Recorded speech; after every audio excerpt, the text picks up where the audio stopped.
Bienvenidos, muchas gracias por estar aquí. Muchas gracias a la Fundación Tres Culturas del Mediterráneo por permitirme presentar y moderar este debate con dos grandes dibujantes, Rutu Modan y Zenia Abirachet. Y bueno, vamos a hacer una mínima breve presentación. Si podéis colocar las imágenes, por favor, para que veáis un poco su trabajo y ahí inmediatamente pasamos con el debate. Tenemos ya imagen. Aquí, igual. Bueno, Rutu Modan es una dibujante israelí. Bueno, lleva publicando desde el año 1995, creo recordar. Y en España sus obras más conocidas son Yamilti, que es un compendio de relatos cortos. Metralla probablemente es la más conocida y la más premiada también. Y su obra de referencia aquí en España, La propiedad, que es su última obra editada para adultos. Y finalmente una pieza deliciosa que ha publicado Fulgencio Pimentel, que se llama La cena con la reina, que es un relato infantil basado en una anécdota de su hija Maya.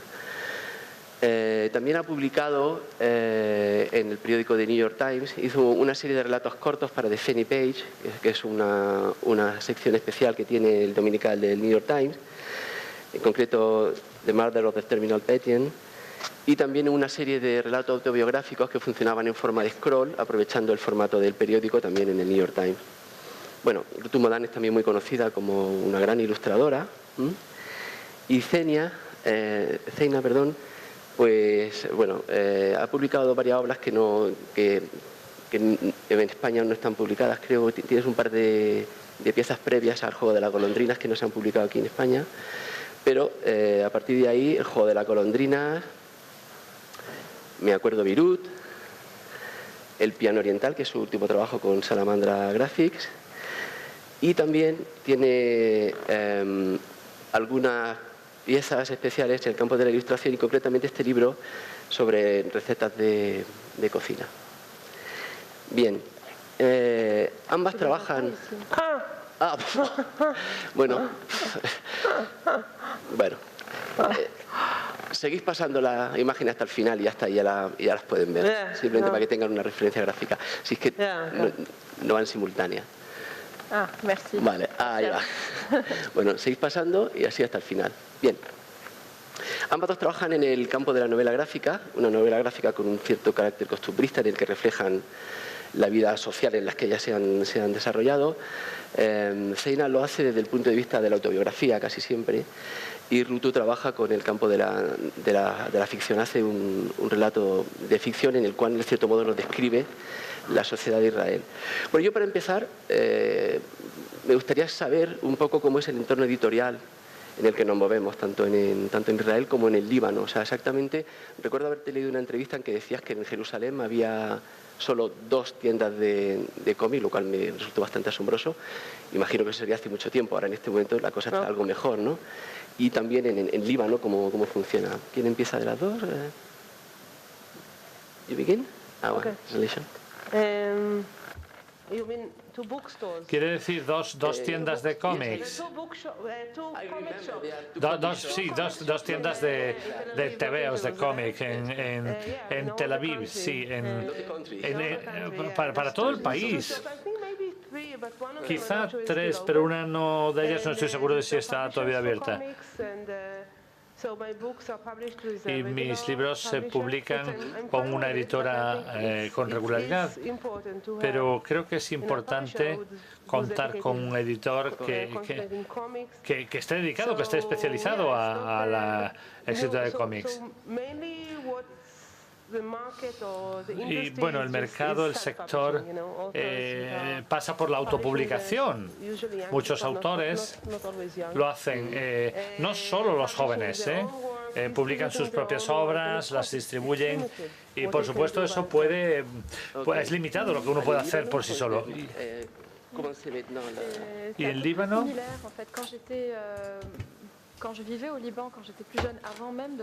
Antes de dibujar cómics había una única librería, y era la Meca. It was like Era ahí donde estaban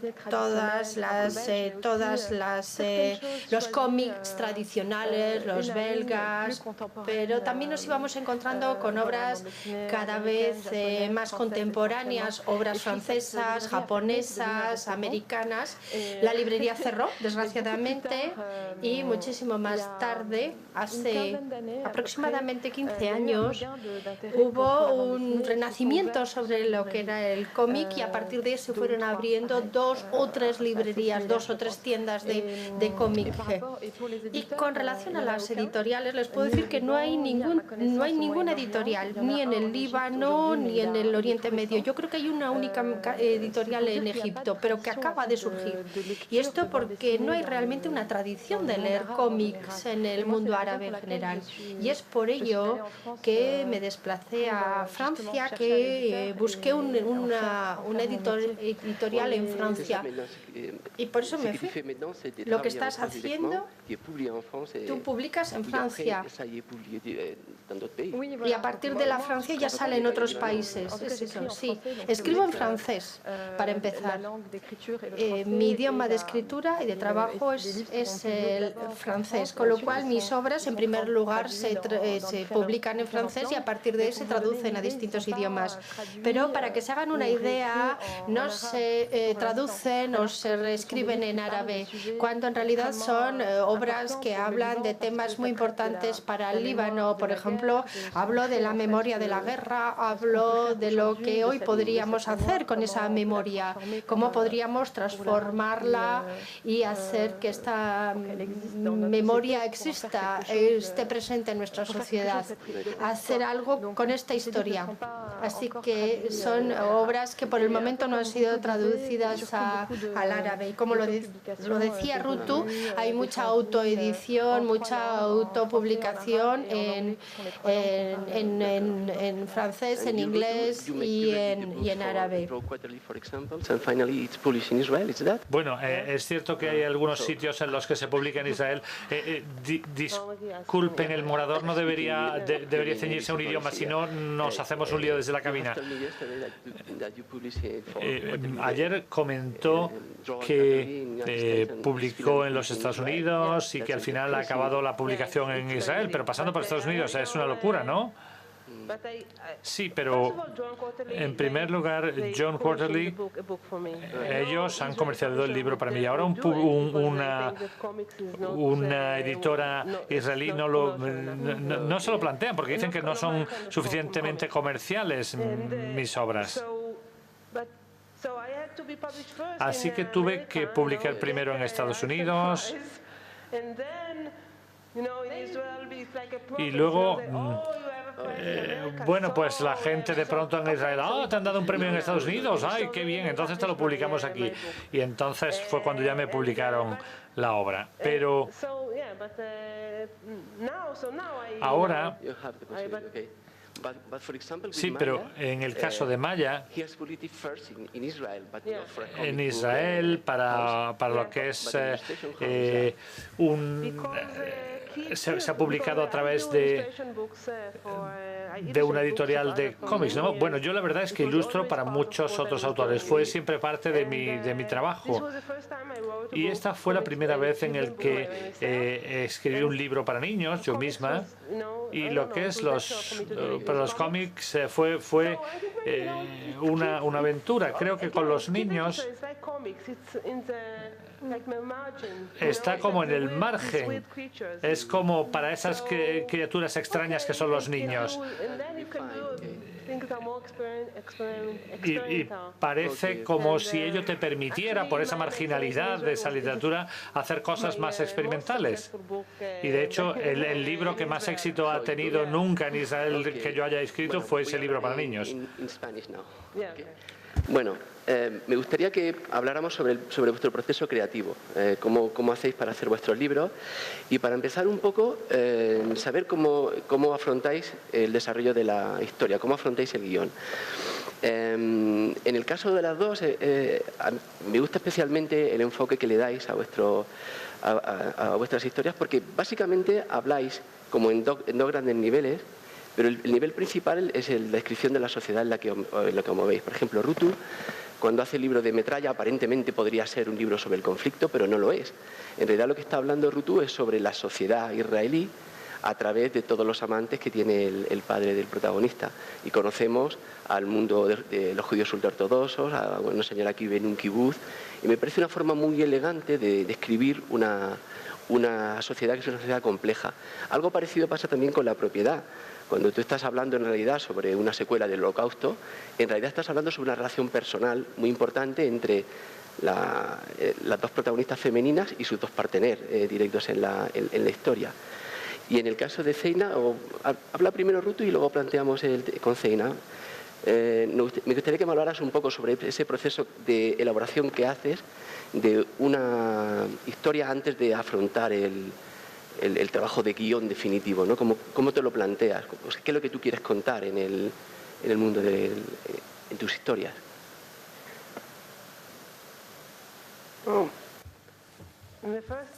En esa primera etapa,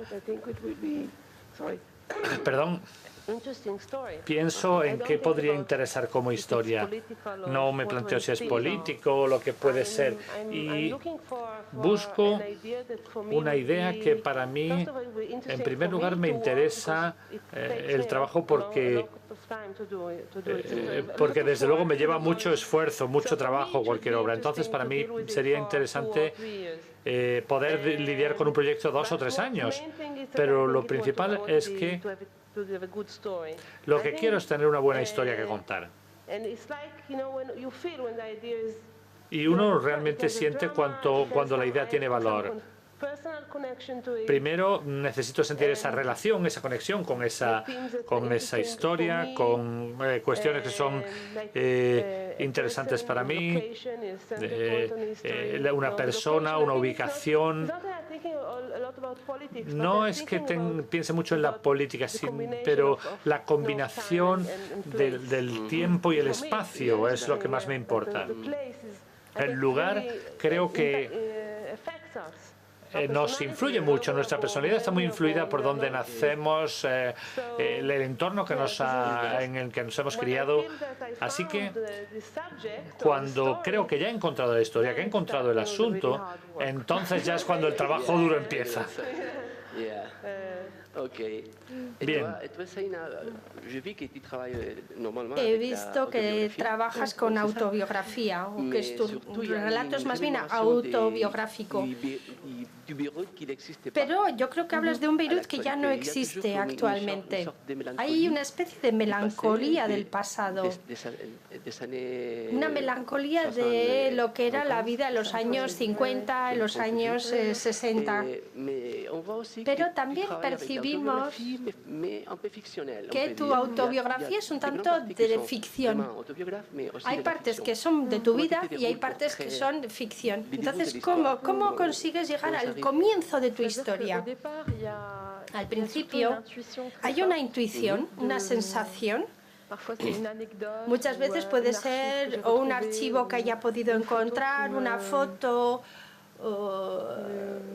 que me dice algo o una anécdota. Muchas veces el punto de partida no es nada concreto, es más bien algo intuitivo, algo de instinto. Y es la emoción la que hace que empiece a escribir, llega el dibujo y que la historia se construye entre el texto y el dibujo. Es verdad que muchas veces es autobiográfico, pero yo no me considero el personaje principal de mis historias. Hay una serie de personajes que están ahí y el personaje principal, tal y como lo acabas de decir, es Beirut. Es esta ciudad que va atravesando distintas épocas, un poco tristes, sí. Efectivamente, mis dos primeros libros es el Beirut de mi infancia. Ustedes saben que Beirut se cortó en dos, estaba dividido en dos, oeste y este. Yo crecí en la parte este y en los dos primeros libros hablo de esta parte de la ciudad, que era la única que yo conocía, el Beirut Este. Y partiendo, intento quedarme lo que es la vida cotidiana y lo que es la vida lo más íntima posible, lo más familiar posible, para que sea una historia lo más abierta posible.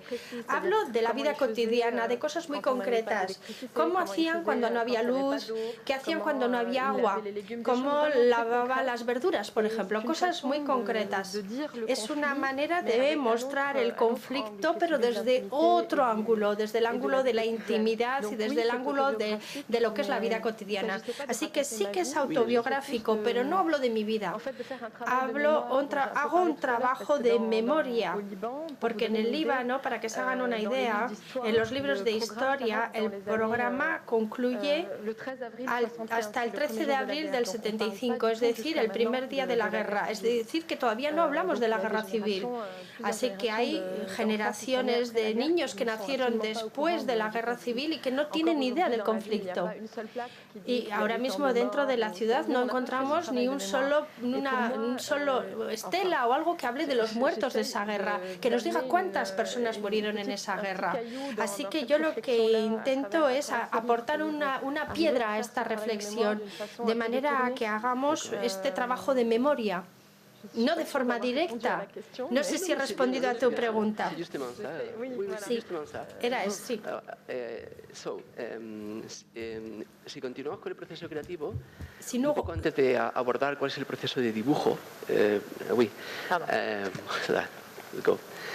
sí, para continuar, decía, con el proceso creativo, y antes de abordar cómo es vuestro proceso de dibujo, o sea, cómo es la forma en que vosotros dibujáis, me gustaría un poco hablar sobre vuestra influencia, si hay algún tipo de influencia clara. Por ejemplo, en el caso de Rutu he leído que Winsor McCay es una de las influencias que puede tener, y es cierto modo hay una cierta relación en la forma en que dibujas y cómo cuentas.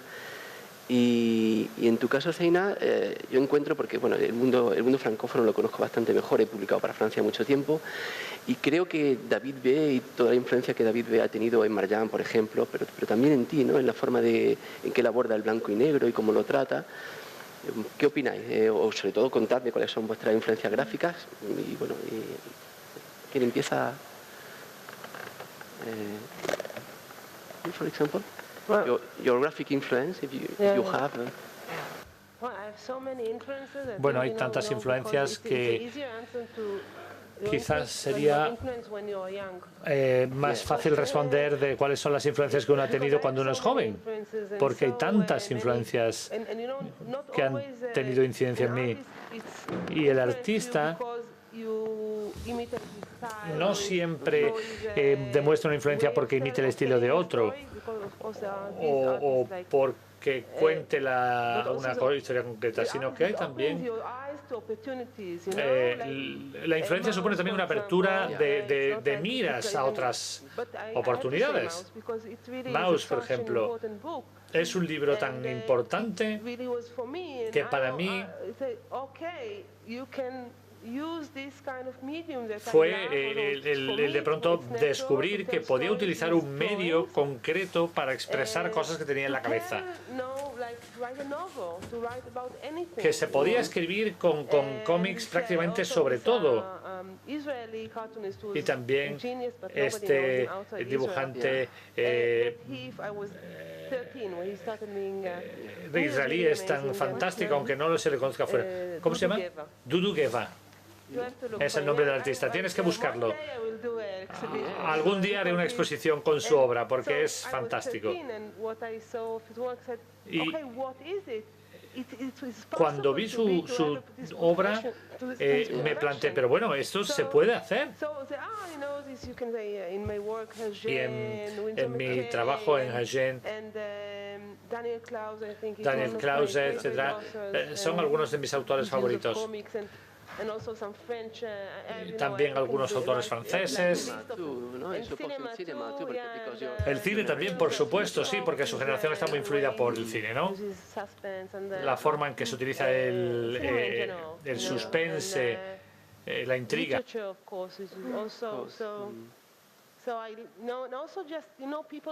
La literatura también me influye. La gente que conozco en las calles, las reacciones de las personas. Así que creo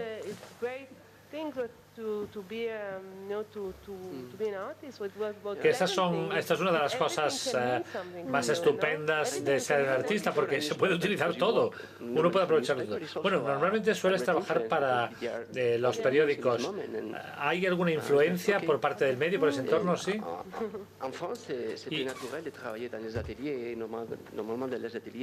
En el momento, o sea, hay muchos dibujantes, Blem, etcétera, que trabajan juntos. Has trabajado en un taller con otros dibujantes. ¿Cómo funciona? ¿Cómo? David B, je l'ai découvert au Liban. O sea, David Ben lo descubrí en el Líbano, en una librería. Descubrí a Oman. Sí, lo leo en francés. No ha sido traducido. Bueno, pues su obra la descubrí en el Líbano. Y fue un descubrimiento importante para mí, porque en aquel momento era muy difícil encontrarte cómics, así que mis lecturas eran más bien los autores belgas, Hergé, por ejemplo. Cada vez que descubría un relato autobiográfico, íntimo, en blanco y negro y contemporáneo. Así que fue un descubrimiento importante, y en el mismo momento este mismo librero me trasladó las obras de Mathieu, Marc-Antoine Mathieu. No lo conozco. Estos dos autores, también tenemos la serie de Muñoz en blanco y negro, así que en un momento dado se abrió la posibilidad del dibujo en blanco y negro, que yo no me había planteado. Es verdad que era muy joven en aquel momento. Y después, cuando llegué a Francia, lo primero que me dijeron cuando empecé a buscar un editor, me hablaron de Saint-Tropez. Yo no conocía su obra, y todo el mundo me decía, yo hablaba de Muñoz, y todo el mundo de Saint-Tropez. Así que es importante ver cómo se te puede asimilar o cómo puedes asimilar influencias. Me parece que la forma en la que Saint-Tropez narra no es la tuya. Tú eres más David B. Sí, lo interesante de las historias es que cuando llegué a París no conocía a nadie del mundo del cómic. Luego me di cuenta que Saint-Tropez empezó en un taller con David Lee. Y me di cuenta que teníamos algo en común los dos, y es que teníamos esa influencia, la de David Lee. Ella trabajó con él, pero David B. Lee en sus dibujos se inspira de la pintura árabe, de la miniatura persa, de la pintura india, o sea, cosas que están muy lejos de Francia o de la tradición cultural francesa. Cosas que están mucho más cerca de mi cultura que de Francia, pero eran cosas que yo no conocía, así que es interesante comprobar cómo a través de un autor extranjero, franceses, habíamos encontrado ambas algo que residía en nosotros y que conocíamos desde hace mucho tiempo. En Irak, igual que en el Líbano, no hay una tradición del cómic. Así que David fue entre nosotras dos como una especie de correa de transmisión. Es mi teoría. ¿Nos llevó a una tradición o nos acercó a una tradición que estaba desapareciendo en nuestros países? Es algo que pienso. Es mi opinión. Otra cosa sorprendente con las dos es que Rutu trabaja con el color. Trabaja normalmente con color, y el color es muy importante en tu trabajo. Quiero decir, en cierto modo forma una parte muy importante de la narración, en tanto que Zeina trabaja con el blanco y negro, que también es color naturalmente, y le da un punto distinto. ¿Cuál es vuestra elección a la hora de haber decidido trabajar en blanco y negro y de trabajar en color? ¿Por qué es tan importante el color en vuestro trabajo?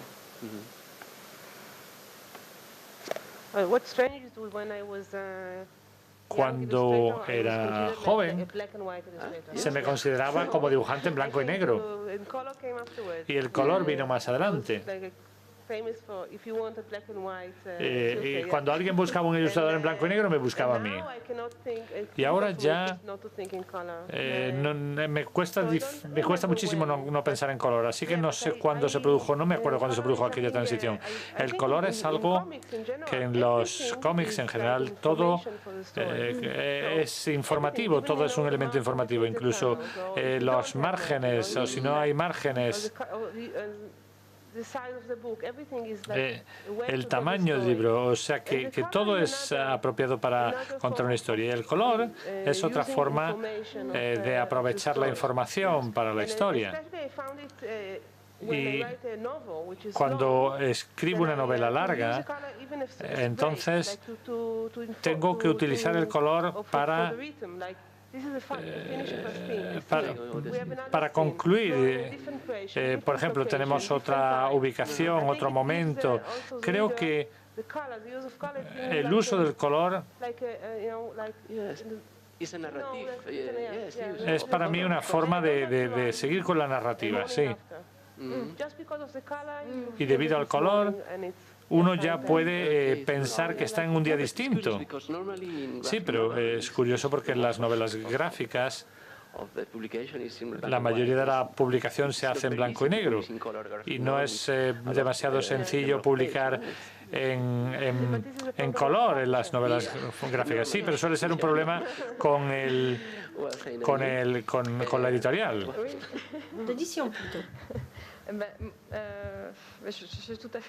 Totalmente de acuerdo con lo que Ruth acaba de comentar. Para mí, cuando empecé a escribir y a dibujar, me di cuenta que tenía que deshacerme de todo lo que no era esencial a mi relato. El color no me aportaba nada especial, por lo menos en mis primeras obras. Así es como opté por el blanco y negro y todo para ser más directa, conseguir que mi dibujo fuera más sintético, fuera más eficaz. Se trataba de contar una emoción, pero de la manera lo más simple posible, sin ningún tipo de interferencia. Con el tiempo me di cuenta que me encantaba el blanco y trabajar con el negro y el blanco, porque en realidad el blanco y el negro son dos colores, como los decías antes. Es como una construcción. Si en una página, si movemos el blanco, la página tiende hacia un lado o tiende hacia el otro. Si metemos más negro, bueno, igual es un poco abstracto lo que estoy diciendo, pero en realidad dentro de tu propia página o sobre tus dos páginas, yo siempre trabajo con dos páginas, hace falta equilibrar el peso del blanco y el peso del negro. Son medios muy simples, pero podemos, a partir de ahí, podemos mostrar lo que es elementos cerrados, abiertos, podemos hablar de muchas cosas. Y otra cosa que también me interesa en esta falta de color es algo muy universal, porque trabajar en blanco y en negro te lleva a una imagen ya interpretada, muy lejos de la realidad. Ya está interpretada esa imagen. Y no sé, pero tengo la sensación de que esto deja más espacio para que el lector pueda proyectar estas imágenes, sus propias imágenes o su imaginario, sus sentimientos, sus sensaciones o la sensación que le produce esa imagen en blanco y negro. Deja más espacio. Gracias. Bueno, voy a hablar directamente en francés. Seguimos con el proceso creativo. O sea, cuando componéis la página, cuando hacéis esa paginación, sois muy diferentes las dos. Ruth trabaja con una composición, con una paginación, que es lo que los franceses llaman una composición en ladrillos, es decir, intercalada. Es decir, nos encontramos con cuadrados, nos encontramos con cuadrados, rectángulos, pero bueno, Es una paginación, paginas tus cuadrados y tus rectángulos, pero en cambio Zaina, sobre todo en el piano oriental, trabaja en las dos páginas, es decir, abre sus dos páginas con un relato estructural y nos damos cuenta que hace un esfuerzo para encontrar códigos un tanto distintos y que se escapan a lo que puede ser el lenguaje tradicional del cómic. En tu caso hay como un mix, con una mezcla con códigos de infografía. Me gusta en este libro, hay hasta en el lomo tenemos una serie de colores. Me ha encantado esto. No sé si es algo que has ido buscando o no. Sí, efectivamente, me lo dices. Y que en realidad me hace pensar en las teclas de un piano. Así que bueno, ¿me podéis contar un poco cómo hacéis esa paginación? ¿Por qué habéis optado? ¿Cuáles son las opciones dentro de vuestra narración? ¿Qué es lo que pretendéis cuando optáis por este tipo de paginación?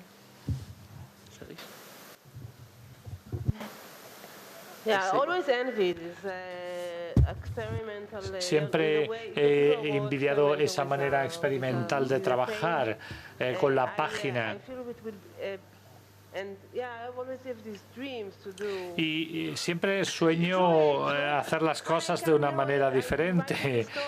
Cuando empiezo a escribir las historias y preparo el guión, no ocupa un lugar en mi historia. Esto no es. Pero sí que quiero decir que incluso con un enfoque clásico, tiene que ver mucho con el ritmo del cómic y para mí es una de las partes más interesantes de la creación. El preparar el storyboard del libro. Lo hago muy en crudo, muy en bruto. Sí, todas las escenas, con las formas, con los tamaños, pero por supuesto que las cosas van cambiando cuando va evolucionando la historia, cuando hago los dibujos finales. Pero las 200 páginas, para las 200 páginas del libro hago un storyboard. Y en esta parte empiezo a sentir el ritmo de la historia, cómo va a evolucionar, cómo se va a desarrollar, cómo va a fluir. Y para mí es muy importante porque no me quiero atascar en la historia, no quiero olvidarme de por dónde iba. Bueno, y creo que quizá esta sería la forma adecuada para mí de trabajar. Pero bueno, lo que es bueno de los cómics cuando desarrollas otros enfoques, lo puedes llamar experimental, pero es muy sencillo de leer, es muy fácil leerlo. Y entonces te planteas la manera de contar la historia. La forma en la que uno dibuja, la forma en la que dispone las páginas, el tono de la historia. O sea, que no es algo clásico. Es como si alguien te estuviera hablando mientras estás desarrollando la historia. Y yo no dividiría esto entre una manera de trabajar experimental o clásica. Estaba pensando en algo mientras hablaba, pero utilizas también el color para aplicar ritmo a la historia, ¿no? Y el color es una forma de aplicar ritmo a la historia. Y así no se queda atascado el lector. Y la forma en la que se utiliza el color en las páginas es una especie de guía para el lector.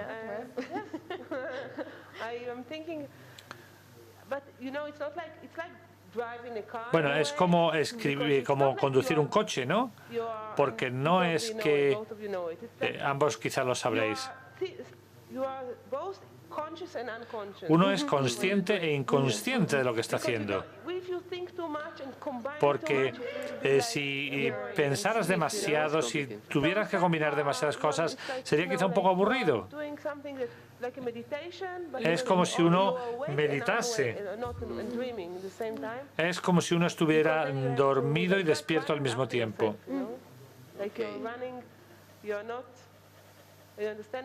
No sé si me explico. Uno escribe sobre lo que todavía no sabe que va a pasar. Sí, me reconozco mucho en este tema, precisamente. Me reconozco mucho en lo que acaba de decir. Entonces, ¿cómo lo haces tú? Es increíble que juegue con todos esos elementos, ¿no? Esa doble página y cómo lleva las cosas. Bueno, pues precisamente comparto mucho las cosas que acaba de decir Rutu, porque lo más importante finalmente es que el dibujo esté al servicio de la narración y del cuento. Por lo tanto, en cada libro intento hacer decir al dibujo lo que estoy llevando. En fin, es algo muy complicado de explicar, pero muy simple. A ver, yo en el piano oriental, por ejemplo, el personaje principal es precisamente un piano, por lo tanto es el sonido, es la música, algo que precisamente no se representa. Hay que imaginarlo. Es así como he puesto una maquetación algo diferente a lo que hago en otros libros, porque había que crear además un código gráfico para que viese el sonido el lector y que el lector fuese capaz de escuchar, pero al mismo tiempo de ver ese tono, ese sonido. Por lo tanto, he hecho un trabajo muy cuidadoso sobre todos esos aspectos ligados a los colores, a la distribución. Y luego la música finalmente es el ritmo. Y es poner en blanco y negro, fijarse aquí, por ejemplo, en el blanco y negro hay una forma de decir el ritmo y se puede incluso imaginar como una partición de música e imaginar el sonido de una página de este modo, con el blanco y negro que se alterna. Por ejemplo, una página como esta no tiene el mismo sonido que una página como esta, por ejemplo, ¿verdad? Es completamente otro ritmo el que se invoca con el blanco y el negro. Y quería precisamente a través de esa maquetación, de ese uso de colores y demás, que estuviésemos frente a un documento casi sonoro, casi tan sonoro como visual al mismo tiempo. Y luego, pues bueno, como tú bien decías, Rutu es una bella imagen. Uno sabe que va hacia el lugar y no sabe realmente dónde se encuentra. Y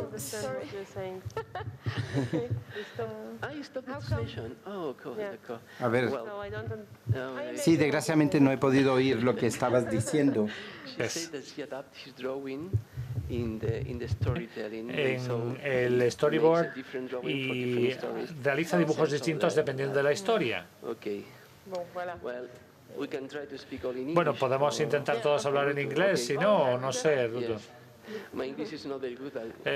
No hablo demasiado bien en inglés, pero podemos intentar.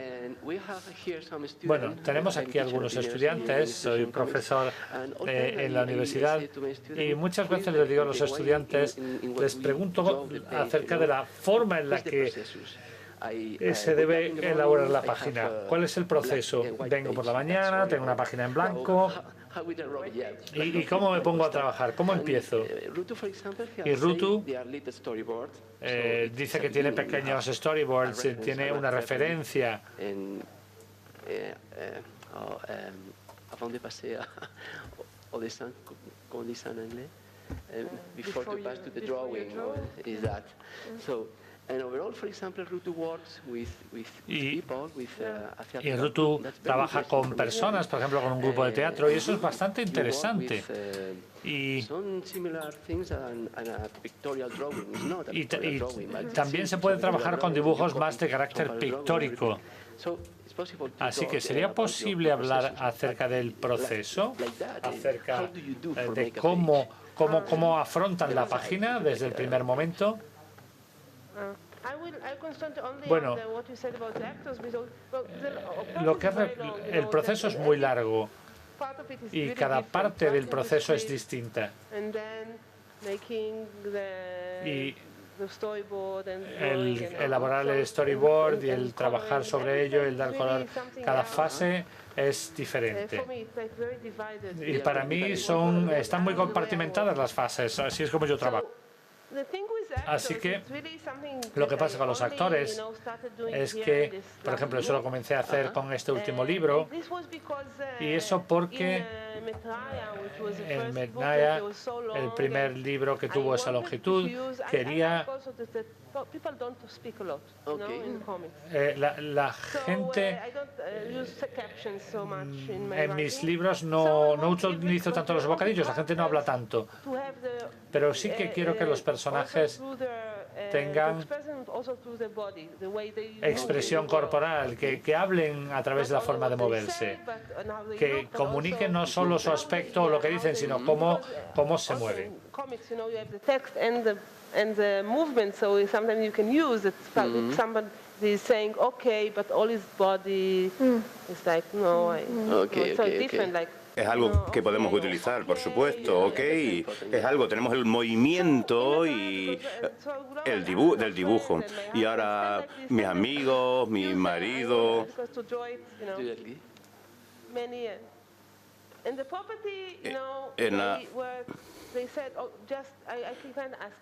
Ellos me dijeron, vale, el primer libro, sí, todo queda muy bien, muy bonito, pero el segundo libro es, una vez más, bien, déjanos solos, déjanos en paz. Bien, vamos a contratar a personas.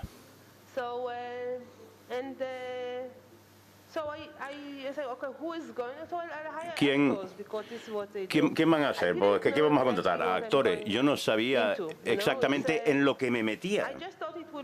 Solo pensaba que sería fácil. Tenía aquí todo esto.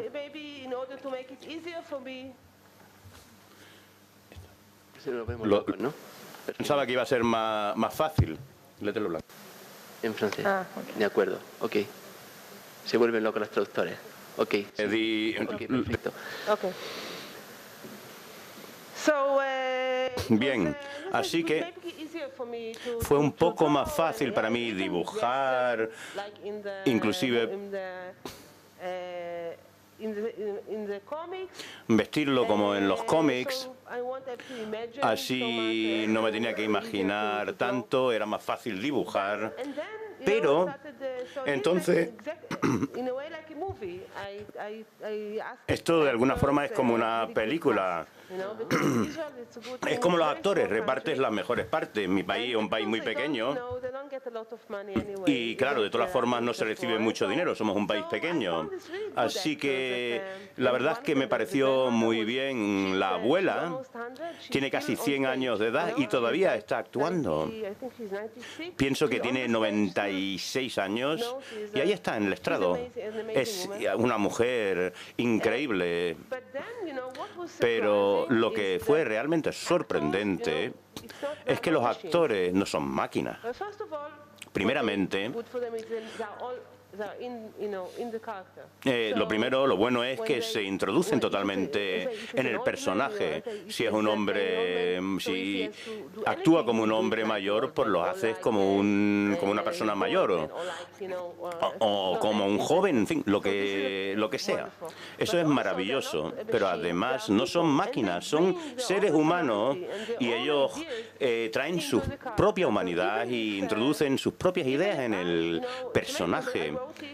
Yo escribí el guión, yo lo dibujé y lo escribí, pero el actor, pues a veces la forma como lo hace, es su habilidad de expresarse también con su cuerpo y con su cara y de expresar sentimientos.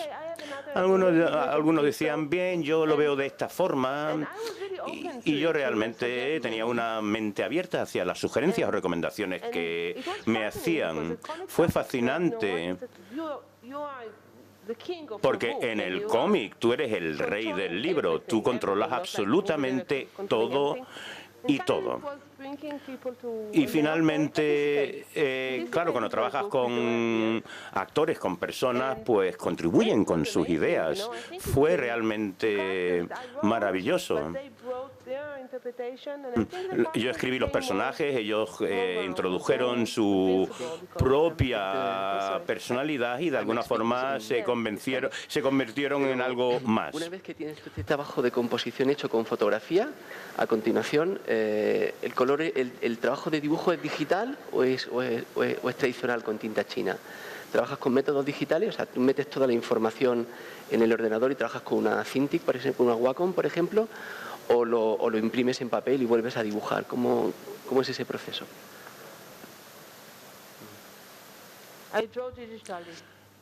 Digitalmente, dibujo digitalmente. Pero sigo dibujando, sigue siendo dibujo, ¿vale? Sigue siendo dibujo. Sí, lo hago digitalmente. Para los últimos 2 libros fueron digitales. Pero antes utilicé dibujos a mano sobre papel. Y yo me siento muy cómodo en el mundo digital. El único problema es que no se queda con un original. No tiene un boceto original. ¿Y Feina? En Feina. Tengo que hablar en español. Cuéntanos un poco tu proceso, cómo es el día a día, ¿no? Desde la página en blanco hasta que haces un storyboard previo, o si no lo haces, trabajas directamente con recortes de papel, o cómo es tu proceso creativo a nivel de dibujo.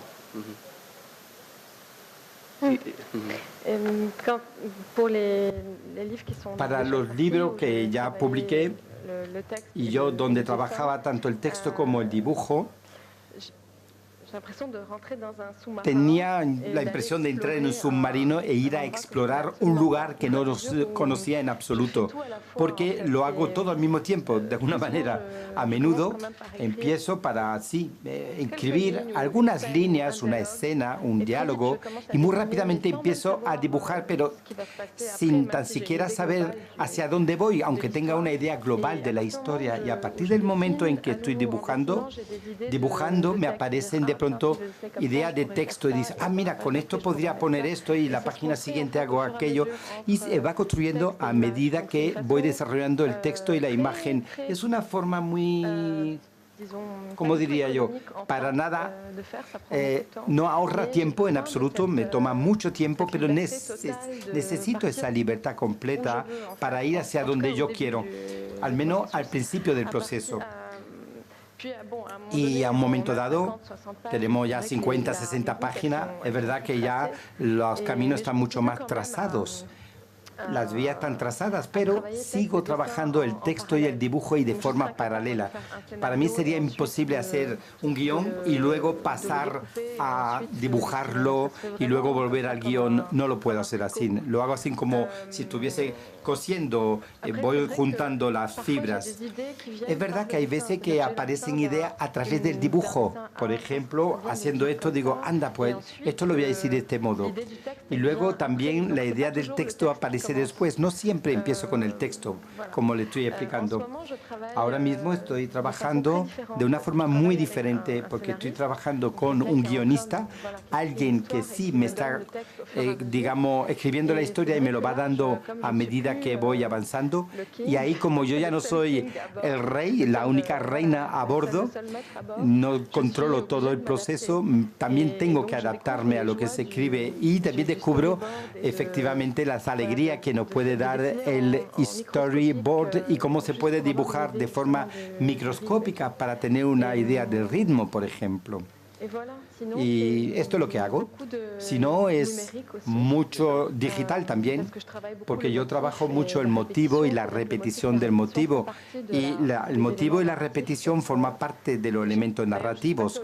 Además, yo pasé al digital precisamente por eso, para empezar a trabajar mucho más sobre el motivo. En fin, eso es lo que quería decirle. No sé si le puedo contar algo más. Bueno, vamos a ver qué hora es para saber. Bien. Que lo retire. Olga, tenemos que terminar a las 12, me parece, ¿no? Sí, vale. Me gustaría preguntaros si es posible hablar, porque estas cosas a veces se pueden contar y otras veces no. ¿Cuáles son vuestros nuevos proyectos? ¿En qué estáis trabajando? Sé que estás trabajando en un libro complicado y, bueno, Zeina, tú estás trabajando con un guionista de algo que no sabía, pues se nos podía hablar un poco de los proyectos en los que estáis trabajando en este momento.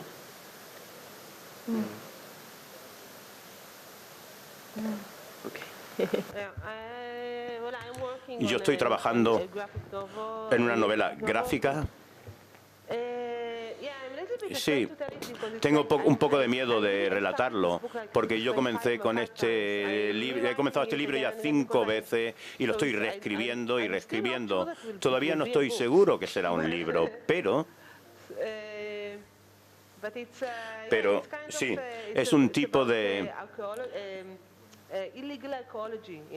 Es sobre arqueología ilegal en Israel y historia, hay ladrones, cosas falsas, trata sobre el conflicto y también el conflicto a quién le pertenece el territorio, es nuestro porque estuvimos aquí. ¿Quién? Y además la pregunta, la interrogante es ¿quién es nosotros? ¿Quién somos o quién es nosotros? Así que es un relato, un relato sobre estos ladrones o sobre el Indiana Jones, pero ahora en nuestra época actual. Sí. Pues, dibujado y escrito por 2 personas, con Matthias Senard como guionista. Yo creo que algunos de vosotros ya lo habéis conocido y es muy divertido porque es la primera vez que se mete en el cómic.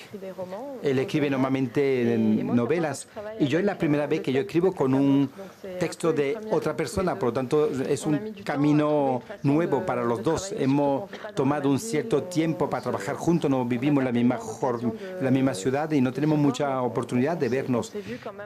Sí, nos vimos en el proceso inicial, pero luego hemos trabajado muchísimo a distancia.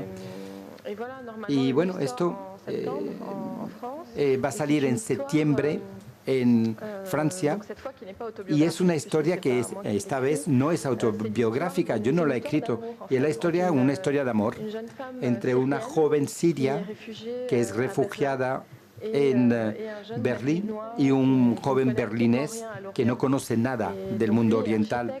Él es arquitecto y, bueno, simbólicamente su trabajo es el de construir, y ella proviene de una ciudad que está destruida, de Alepo.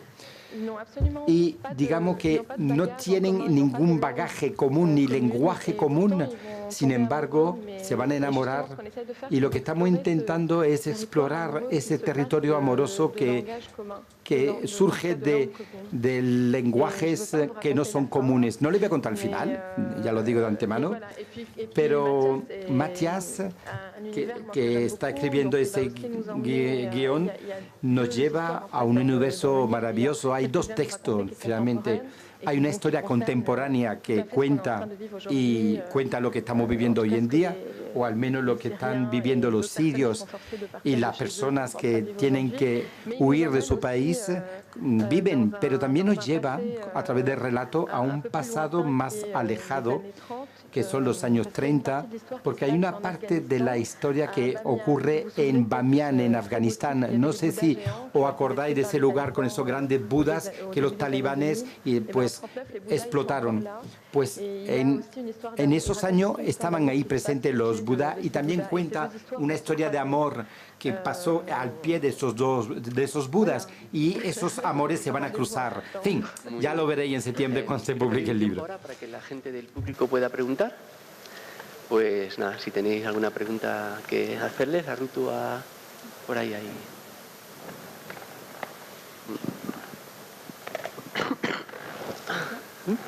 Hola, buenos días. He llegado un poco tarde, pero quería preguntar precisamente a Zeina Abriashed. Cuando he llegado estabas hablando de el carácter autobiográfico de tus primeros cómics, y me llama la atención que trabajas en blanco y negro, que es de carácter memorialista de alguna forma, porque justamente nosotros vamos a publicar a una libanesa también, cuya novela gráfica es también de carácter memorialista, de alguna forma, que es Lena Mereh. No sé si la conoces, es dibujado es escrito en árabe, es la que dirige la revista Samandal en Líbano. Y lo que simplemente destacar este juego de dos mujeres, dos dibujantes que actúan sobre el blanco y negro y además un poco trayendo la memoria de ese periodo terrible de la guerra del Líbano, las diferencias, etcétera, etcétera. No sé si conoces la novela que es, en francés lo han traducido como La Banne et Confiture. La Banne et Confiture. Ah oui, bien sûr. Pardon, j'avais pas compris. Oui, oui. Sí, la conozco.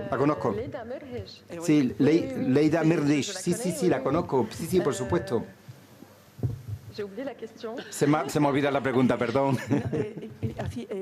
Quería ver ese paralelismo entre dos mujeres que dibujan cómic y que utilizan, supongo que los dibujos son completamente distintos, pero que actúan sobre el blanco y negro y que además tienen el carácter memorialista.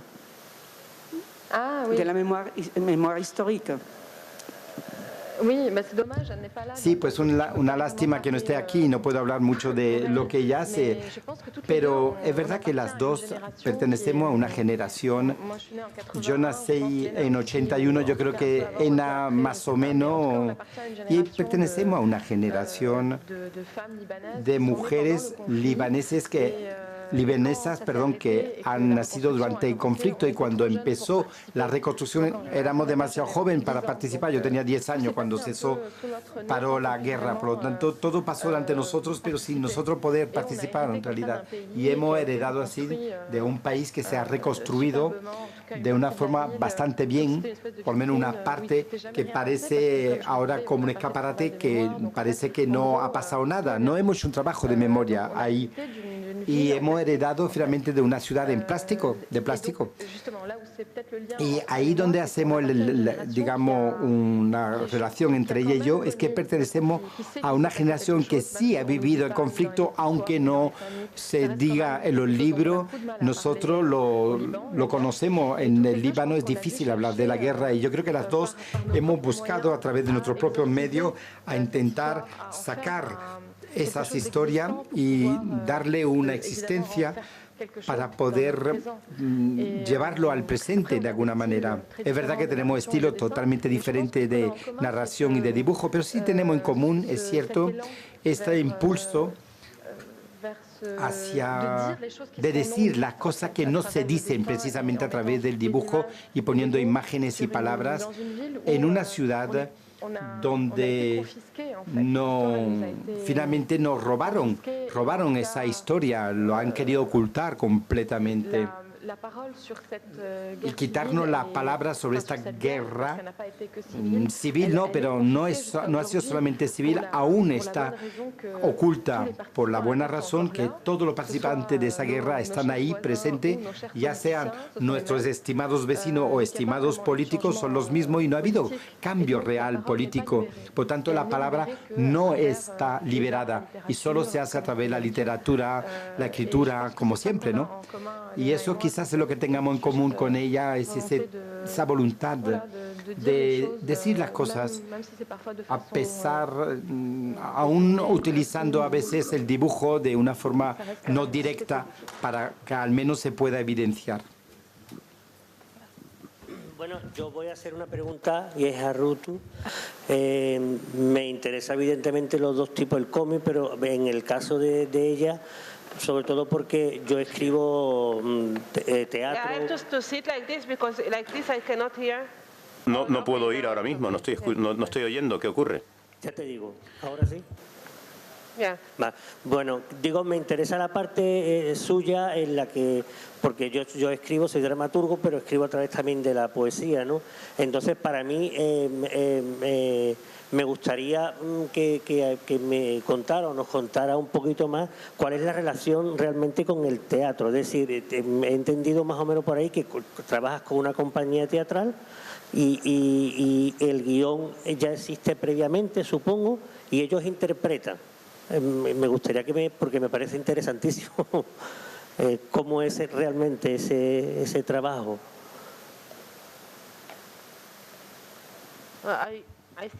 Pienso, como dije, yo no lo planifiqué.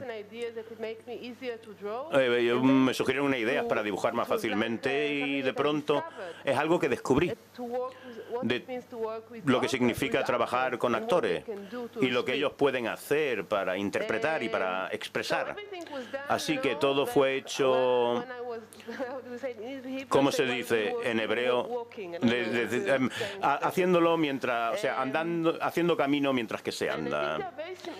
Básicamente, esto es teatro, la combinación de teatro y cómics, o la fórmula como yo dibujo cómics. El ángulo es como un escenario, como un pequeño escenario, y los actores,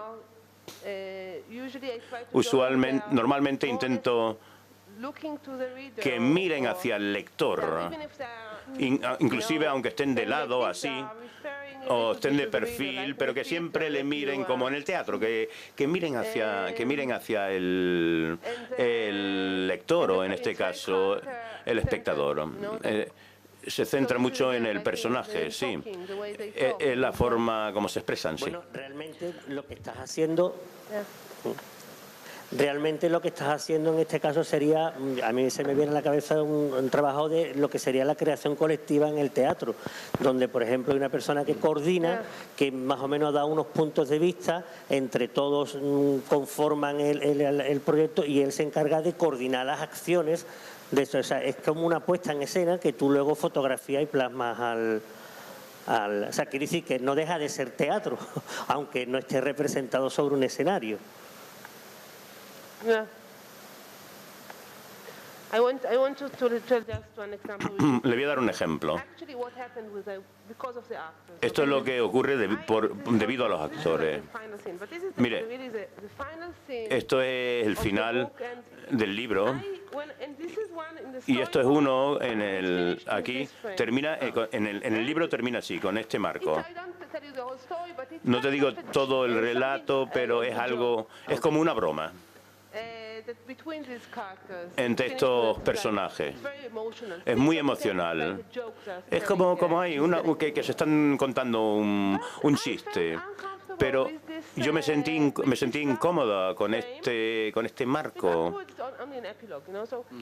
Posteriormente hay un epílogo, pero no sabía cómo terminar esta escena porque pensaba que estaba demasiado que el chiste o la broma estaba demasiado desacoplada y que la escena tendría que terminar con algo más emocional. Los actores que se encargaron de esta escena era marido y mujer, era una pareja, y ella mujer muy, muy guapa y muy dulce. Y claro, son amantes, son amantes. Y entonces ella cuenta ese chiste y ella era tan dulce. Era ella el final, el final, porque sabíamos ya estamos terminando. Ella era tan dulce que él, no porque la ame, simplemente se la acercó y la besó porque no podía con esa emoción. Y ya dijimos, bien, en ese momento dije, esto es la última toma, es la última toma que vamos a hacer. Pero realmente yo no sabía, no lo sabía, es algo que surgió debido a la relación entre el actor y la actriz, debido a lo que ocurrió en las escenas anteriores y en la última escena. Fue precioso. Y yo dije, sí, me habéis solventado el problema, muchas gracias, se lo debemos a ellos. Esas mujeres, esto es un ejemplo sorprendente y esto también muestra que hay que trabajar con la gente. Yo tengo una pregunta para todos. La casilla se fotografía, haces una foto de cada una de esas escenas, de cada una de tus...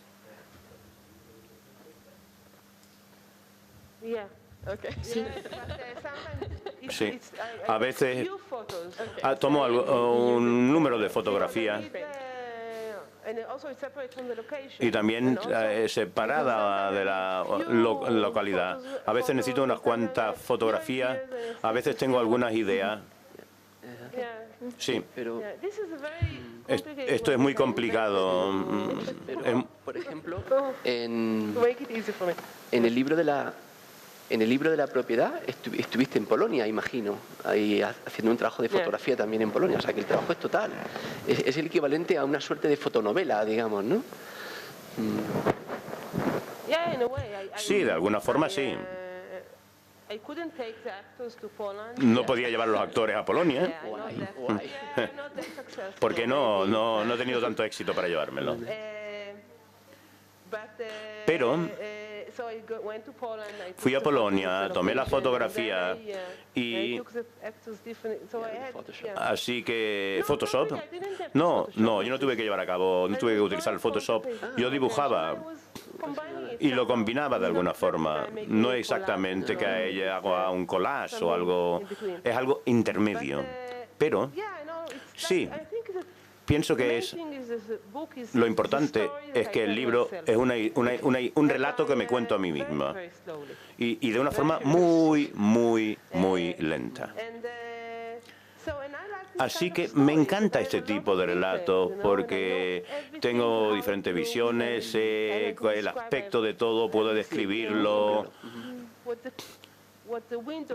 Y el aspecto de la ventana, de la taza, la ropa que llevan puesto, en fin.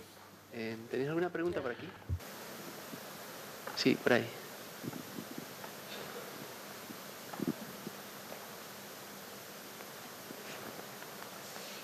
Yo quería preguntarle si hay alguna diferencia entre cómic y novela gráfica. Ok.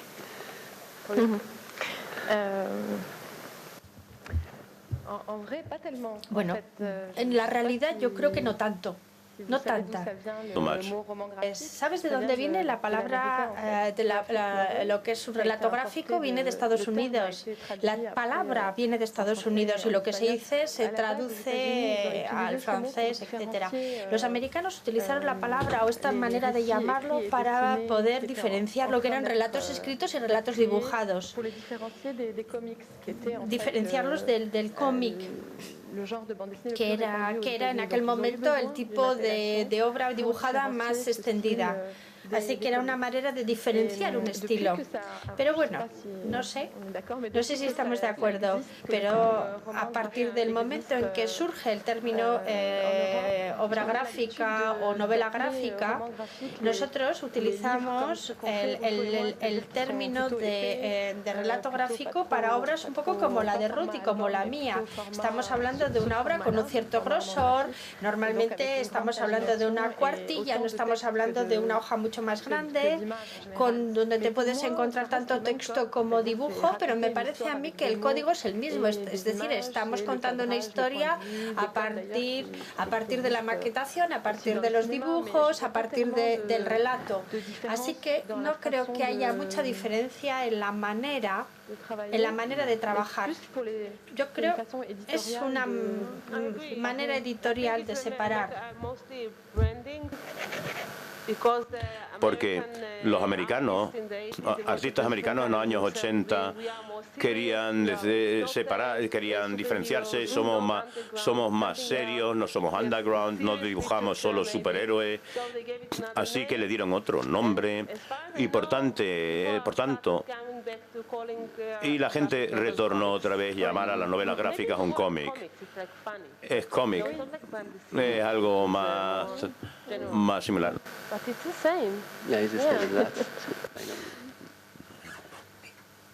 ¿Alguna pregunta más? Por ahí. ¿Ahí delante? Hay una chica. Chimeste se me peleó dos veces.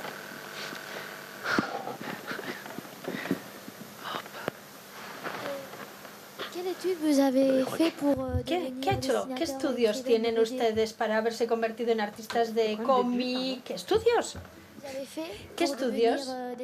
¿Qué han estudiado? ¿Qué han estudiado para convertirse en dibujantes de cómic y en escritoras? En escritora. Bueno, yo creo que cada autor tiene su propia respuesta. Ahora efectivamente hay escuelas que forman al dibujo, al cómic, pero muchos autores son autodidactas o han hecho otro tipo de formación. Yo, por ejemplo, he hecho estudios de grafismo, de diseñadora. No tenía muchas opciones, no había muchas opciones en mi Líbano. Es decir, yo quería hacer estudios de creación y no tenía otra vía. O sea que a través del dibujo, pero no he hecho unos estudios propios o de cómo construir un cómic o estudios de escritura. Es algo que a lo que poco a poco vas llegando y muchas veces los autores de cómics empezaron con 6, con 8 años. O sea, al final forma parte de tu vida. Este es mi caso. Yo no sé cuál es la andadura de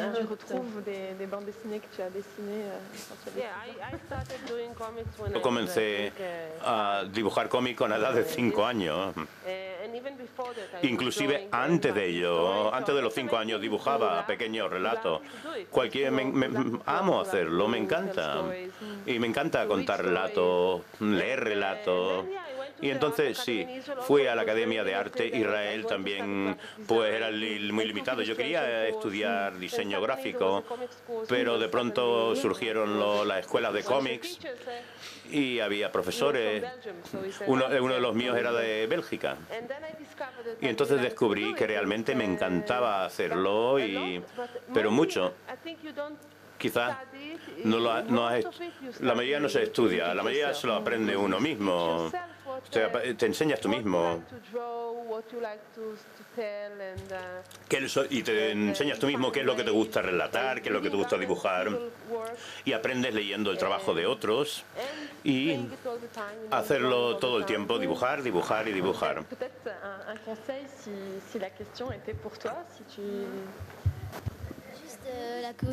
Es curiosidad. ¿Por qué me has hecho esa pregunta? Por curiosidad. Porque cuando dibujas, siendo muy joven, muchas veces lo que estás buscando es suscitar la risa de tus lectores. Así que cuando muchas veces estás escribiendo o cuando estás dibujando, muchas veces no te das cuenta de la imagen o de lo que vas a suscitar en tu público. Así que es muy interesante que enseñes tus dibujos y a ver qué te devuelven. Por esta magnífica mañana que hemos dado. Un fuerte aplauso, por favor, para Ruth.